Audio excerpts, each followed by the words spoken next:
Welcome everybody to another episode of the Casa de Vinos Net Pour. This one is a not messing around. This is the I'm top dropping of the the mic. top, the highest caliber we can go. Part of the Whiskey Agency's recent sequences releases to arrive to us here at Casa de Vinos, all the way from Germany, bottled for Limburg Whiskey Limburg Fair. Whiskey Fair, the sequences series, Balmore, 1996. Incredible, huh? 1996, true. Thinking, you made me think that if it was 96 or 97. It's 96. Yeah. This is a Hogshead 128 bottles only. This has become, what a sound. This has become one of those sort of legendary periods, these, early 90s to mid 90s Balmores. Clean up. Have just absolutely gone crazy in the whiskey market. People are do anything to get their hands on one of these casks, and the fact we're able to get one, have it here in the shop in Casa de Vinos, open for you to come try in the bar, and also as part of a sequences tasting online coming up. It's so special. Quite an expensive bottle, but this represents what Balmore has done in the past on price, right? Pretty much like Bitcoin. So owning a cask of Balmore, Lafroig, Springbank, Clynelish, Macallan nowadays is like owning Bitcoin. The price went skyrocketed. So obviously, 26 years old Balmore is pricey, but it's always a pleasure when we get to try it. So let's do it. Oh yeah, hello. Oh my god. So I mean, Balmore, we're going to get a little bit of that ashy peat, that slight danky funkiness. Smoked pineapple. But then underneath it, on these ones, and the reason that these have become so legendary is you get that fruit behind it straight away. You don't even have to really hunt for it. It's there. So it's got a little bit of ashy peatiness on the nose. But straight away, it's just so expressive. Like, I get a lot of tropical fruits under there as well. Barbecue pineapple on the Weber, absolutely.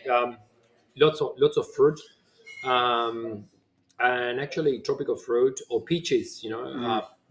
It's fantastic. Oh my gosh, the palate is gorgeous. The nose, you get a little hint of that sort of like smoky peatiness coming through, with a lot of that fruit, and then the palate comes, and it's a big whack of that sort of damp, like campfire ashy peat, which you get from a lot of Balmores. But then it's the elegance and the class of it with that sort of fruit behind it that's made these bottlings so legendary. This is the best of the best. It's such high caliber whiskey. I can relate this to Balmore from the maybe start late 70s when the fruit started to slowly diminish. Obviously 60s, very fruity Balmores, 65, 67, 66, most fruitiest. As long as you go to the 70s, Balmore starts to get a bit more dry, less fruit, more smoke. When you get to the 70s, the fruit was almost, on a second feel to the smoke. And as you get to the mid 70s, and probably this is more reminiscent to mid 70s Balmore. It's a sensational whiskey. I mean, the price now is shooting through the roof for these Balmores.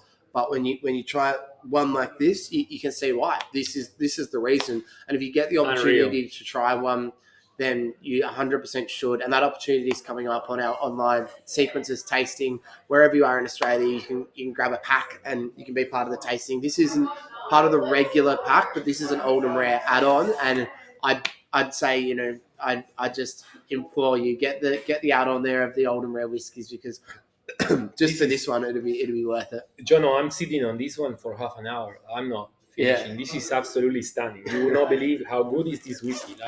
We get these whiskeys, this type of whiskey, we get maybe once or twice a year. That's it. Maybe this is like a senior on a level, and it's not like we love Whiskey Agency because of it's very similar to what we like, but we learn to love whiskey with bottlings like this, like Zanzibar, like Mario from the Nectar. And I could say this could be one of the best Balmores we have right now in the shop. This is probably one of the best Balmores that I've tried in recent times. Unbelievable. We're lucky with the amount that we're able to get, albeit only a handful of bottles. But this is stunning. The nose has got that beautiful you say charred pineapple, I see that for sure. I'm getting a little bit of kiwi fruit on it now.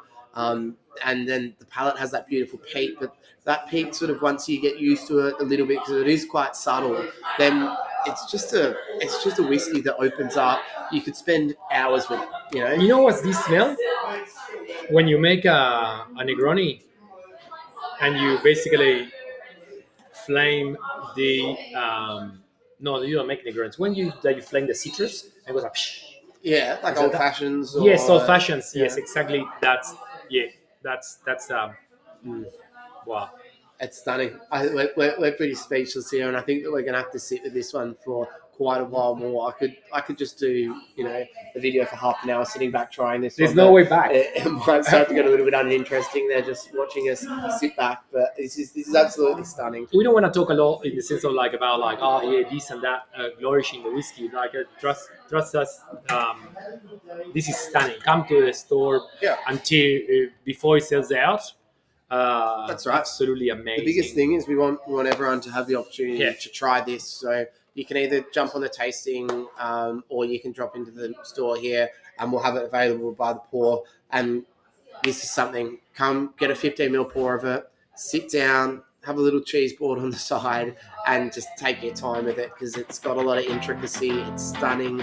It's Balmore perfection personified. Unbelievable. Yeah. Wow. Beautiful whiskey, and I can't wait to actually share this with you guys very soon. Cheers, guys. Cheers.